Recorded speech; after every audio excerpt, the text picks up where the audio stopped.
My estranged father, who abandoned me, showed up to claim half my lottery winnings. I'm still reeling from what happened, and honestly, I don't even know where to begin. My head is spinning, and I just need to get this all out there to see if I'm crazy or if my feelings are justified. This is long, so buckle up that I'm a 32-year-old woman, and my life has been, well, it hasn't been easy. My biological father, let's call him Arthur, left when I was 5. Just packed his bags one day and was gone.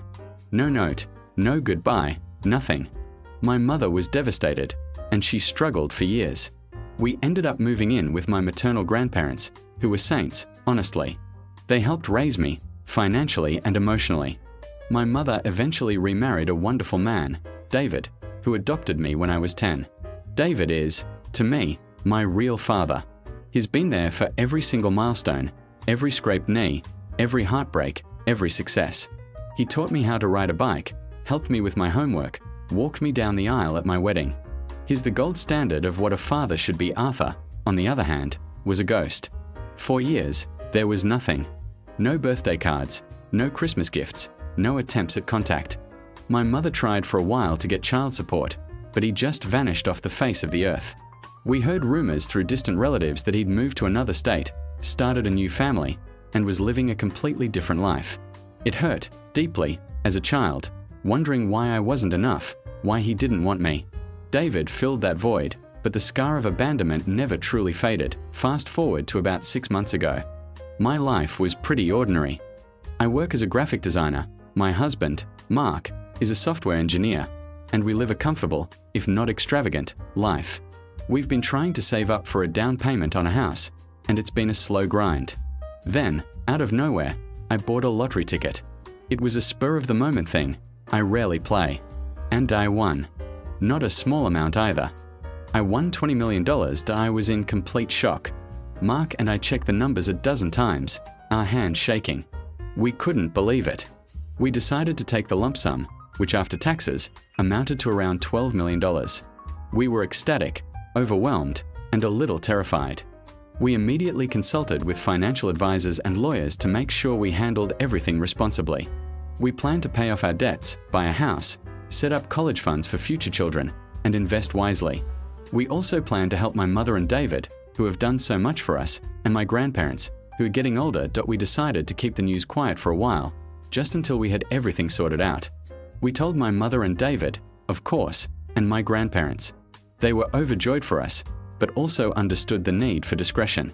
We specifically asked them not to tell anyone, especially not extended family, as we didn't want to deal with the inevitable handout requests or jealous comments.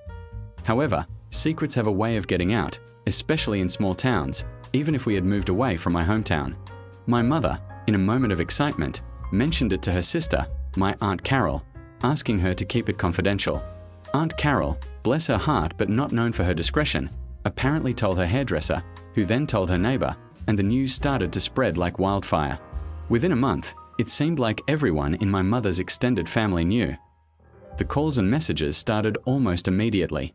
Distant cousins I hadn't spoken to in years were suddenly my best friends. People I barely knew were sending me investment opportunities, business proposals, and stories of their financial struggles. It was exactly what we had feared.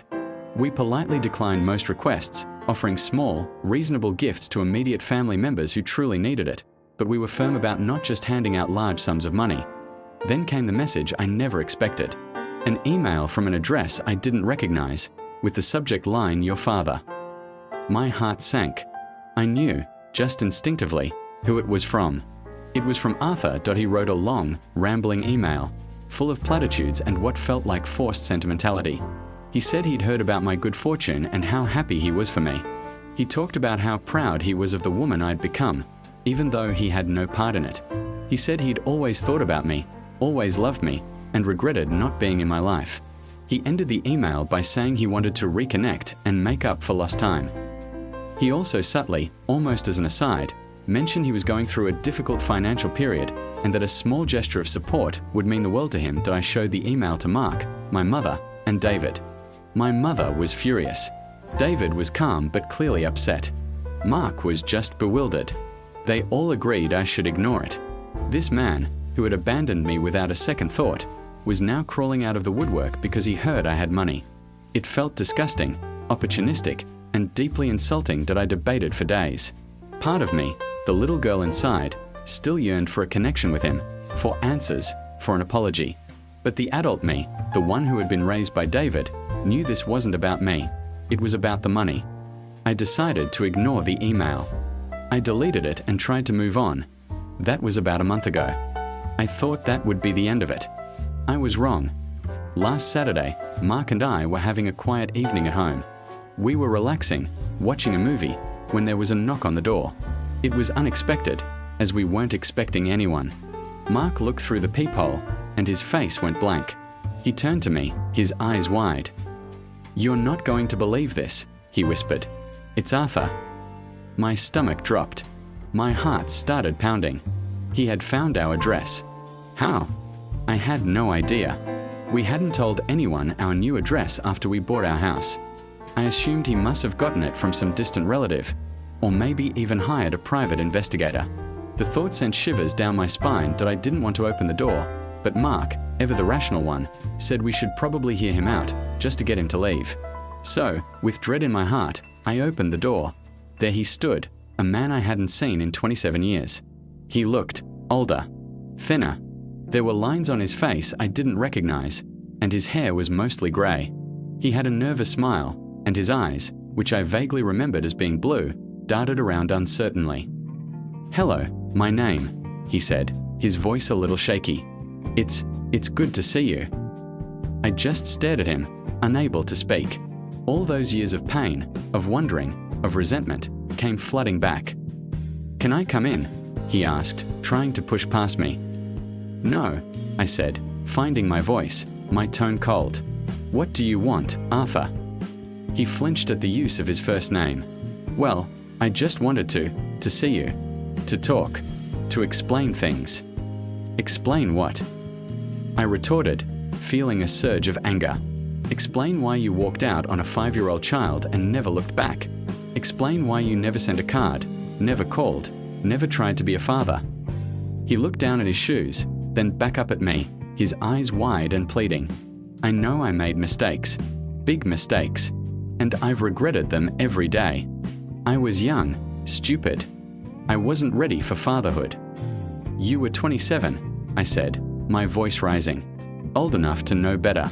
Old enough to be responsible. You chose to abandon me." I know, he said, holding up his hands. "And I've come here to apologize, to beg for your forgiveness.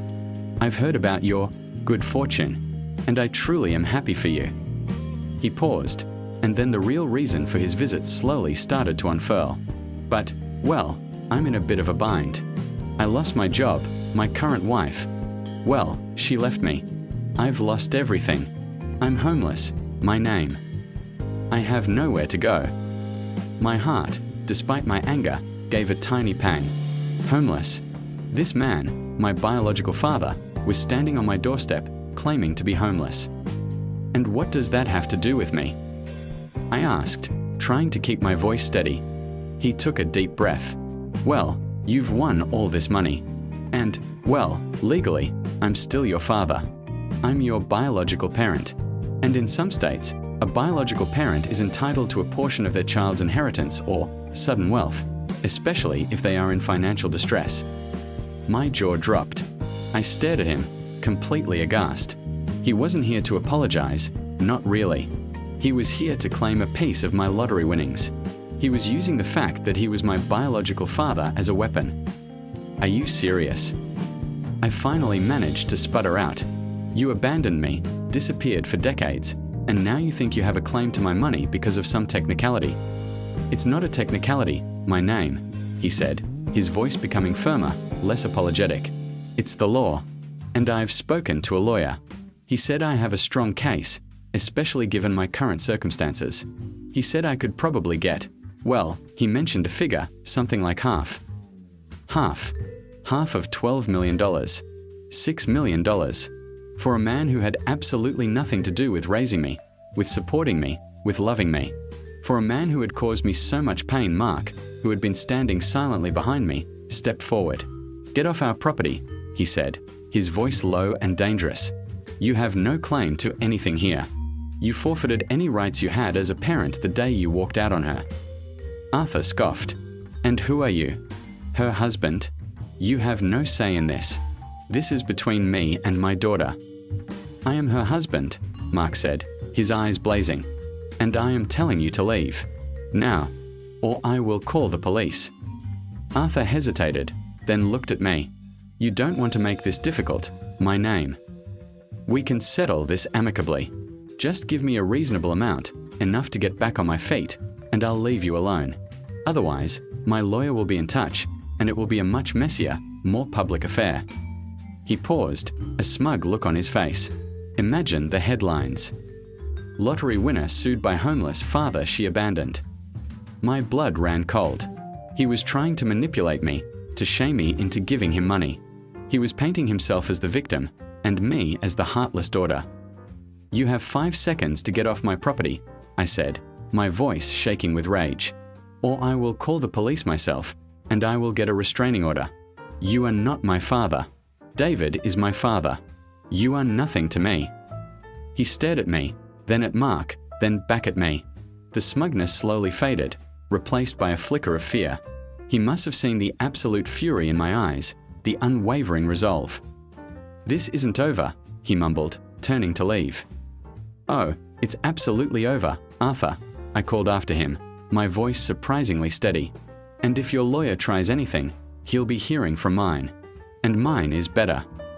He walked away, down our driveway, and disappeared into the night.